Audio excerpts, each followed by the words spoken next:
Hello and welcome to another episode of The Thriving Metabolism, where we discuss everything that impacts your hormones and metabolism so that you can take control, repair the damage, and lose weight consistently without making yourself miserable in the process.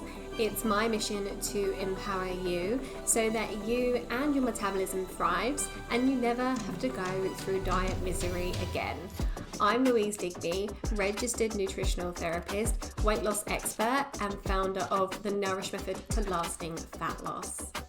Today, we have an episode for all the women out there who are experiencing changes in their sex drive during perimenopause and menopause. Whether you're in your late 30s or beyond, this episode is for you. And if you're under 35, these tips will help too. Today, we're going to discuss how nutrition, lifestyle, and holistic approaches can help reignite your libido. So let's jump right in. This is one of the most common and most troublesome symptoms for many women as they approach menopause. And it can be a big problem if you have a partner, of course. While they may understand, it still very often has a huge impact on the relationship and it can drive a wedge between you.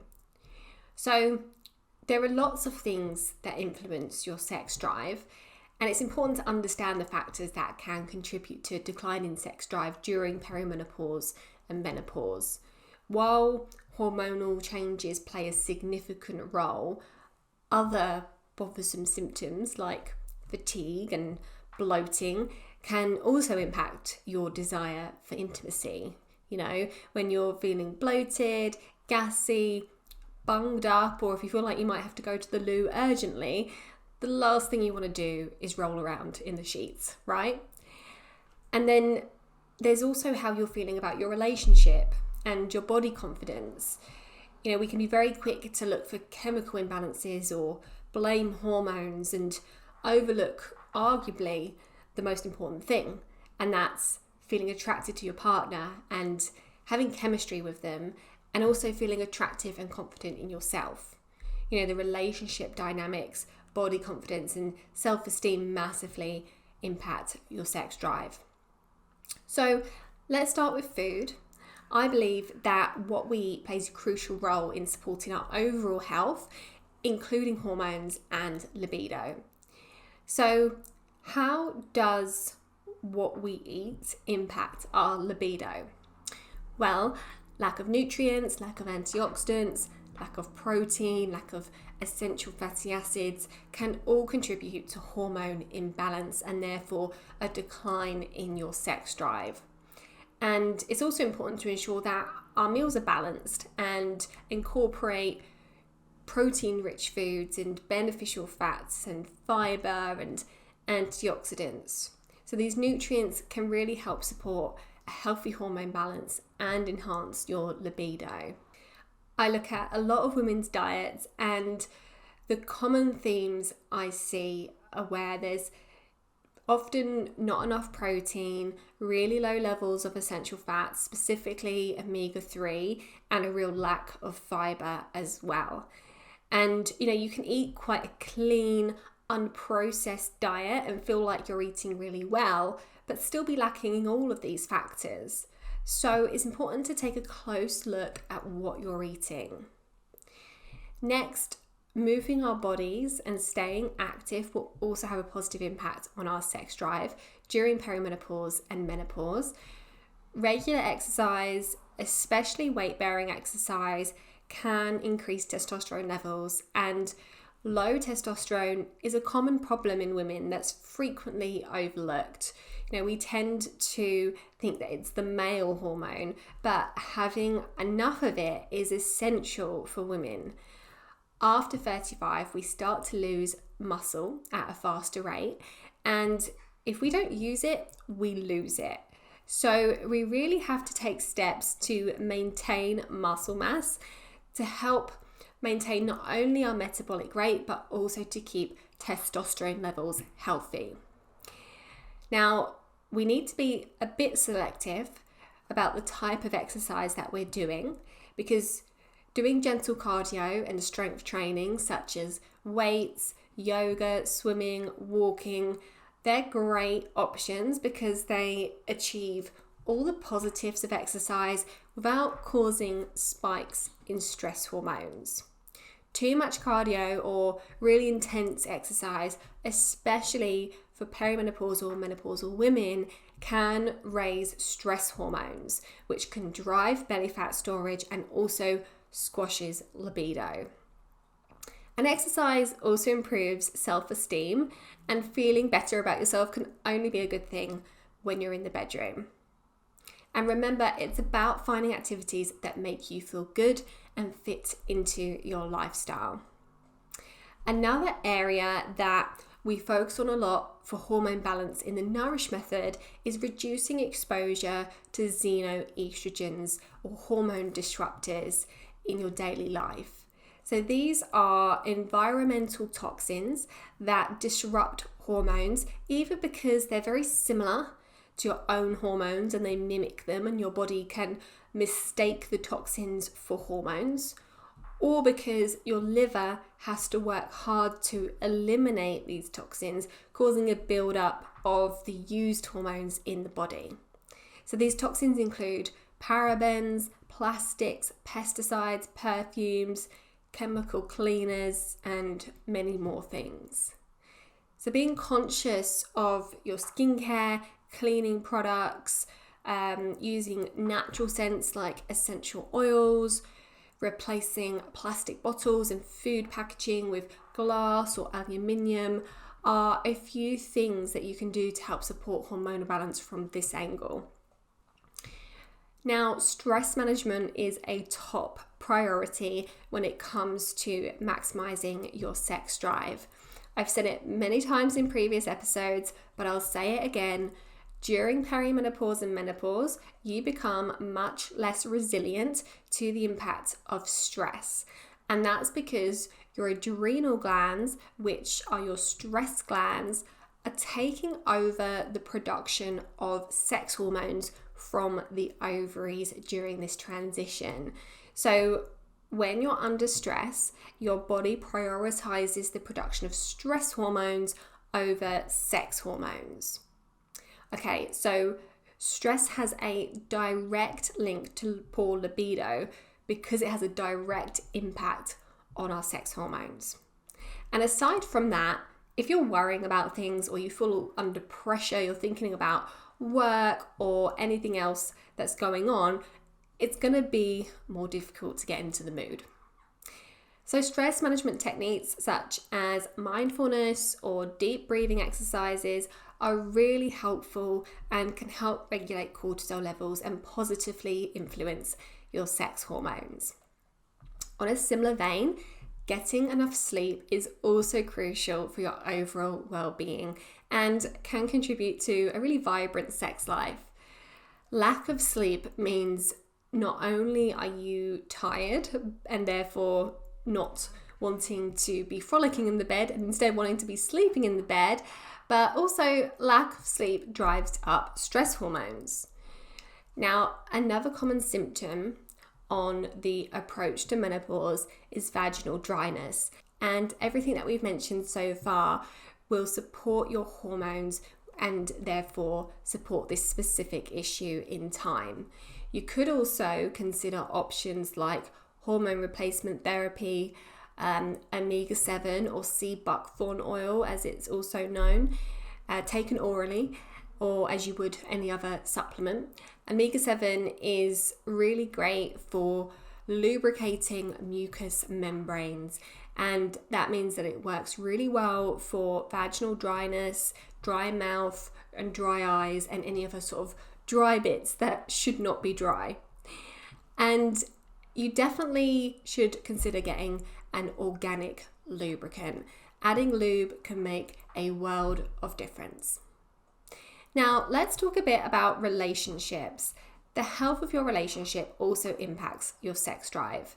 If you're not as close as you used to be, if you don't spend quality time together, or perhaps you aren't speaking the same love language, this is going to impact your chemistry and desire to be intimate. And what I mean by speaking the same love language is how we feel loved, how we show love. Some people feel loved and show love with touch, and for someone else it might be gifts or words or acts of service, and there are several other languages people typically have as well. So having a conversation about what makes you feel loved and what your partner needs to do to support that, but also what they need to feel loved, can be a fun way to reconnect. So whether you're good on that front or not, it's still important to communicate with your partner about what you're experiencing with your libido. Make sure they're in the loop and they understand. And it's important to remember that each woman's journey is unique. If you're experiencing challenges with declining sex drive during menopause, consider reaching out to a registered nutritional therapist for personalised guidance. If you haven't had much help from your GP, that doesn't mean that there's nothing that can be done. And most importantly, remember that taking care of your overall well-being consistently is key to having a fulfilling sex life. Okay, now it's time for my favourite fact of the week, and it's this: an apple a day keeps the doctor away. Really? So let me explain. A study found that flavanol-rich foods are key to preventing frailty. So frailty is a big risk factor for premature death, unfortunately. Once someone loses a certain amount of muscle mass and becomes frail, then the risk of falls and fractures and disability, hospitalization, all increases significantly. And the findings of this study are pretty remarkable because they found that for every 10 milligrams higher intake per day of flavanols, the odds of frailty were reduced by 20%. 20% is a massive reduction to risk. And the more flavanols you have, the lower that risk seems to be. And getting 10 milligrams of flavanols per day is actually super easy because just one medium apple contains 10 milligrams. So that old saying really does hold true. And if you don't like apples, that's okay. Fruit and veg are the main sources of flavanols, particularly quercetin, which was found to be more associated with the benefits.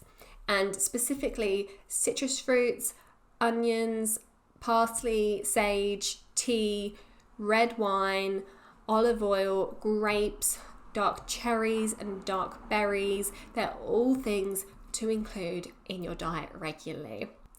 Okay, now it's time to answer a listener's question. This one came through Instagram from a previous client of mine. So let me get it up on my screen. Okay, she said, I am still taking some of the supplements that you recommended, and I've noticed that these supplements contain ingredients I usually associate with ultra-processed foods and would avoid. For example, maltodextrin.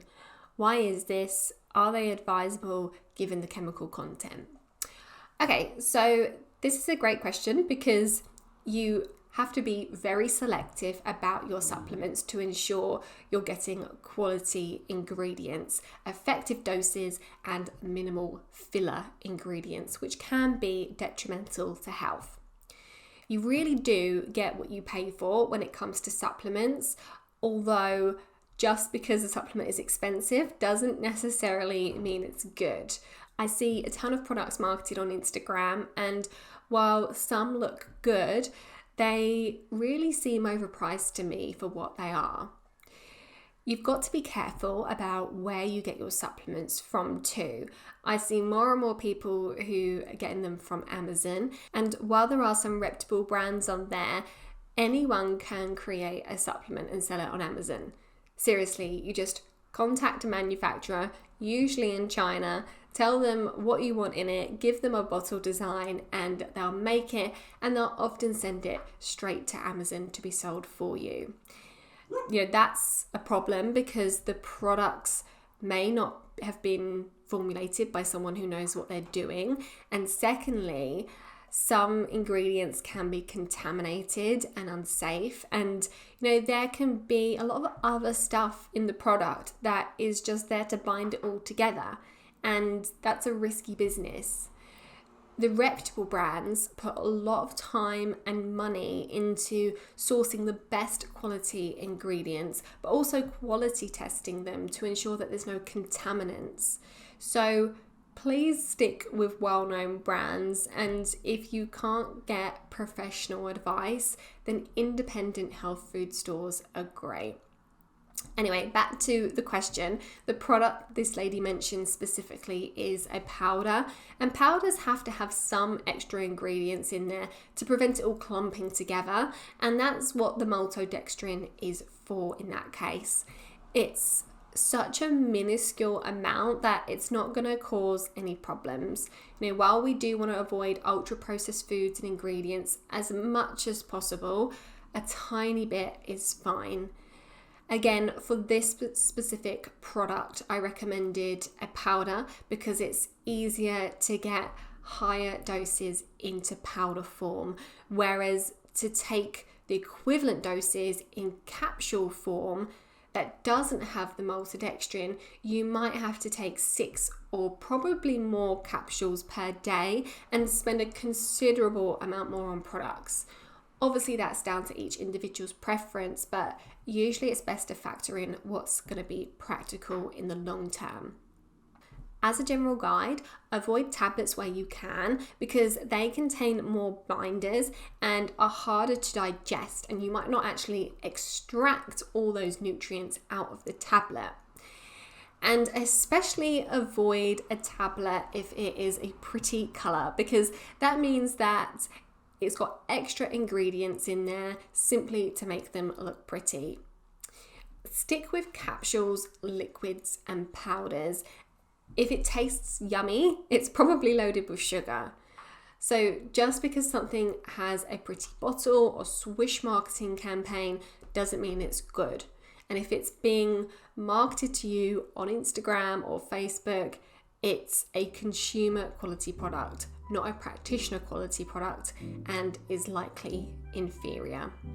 Thank you so much for joining me today. If you'd like to talk to me about anything that I've discussed in this episode, you can reach me on Facebook and Instagram by searching @Louise Digby Nutrition.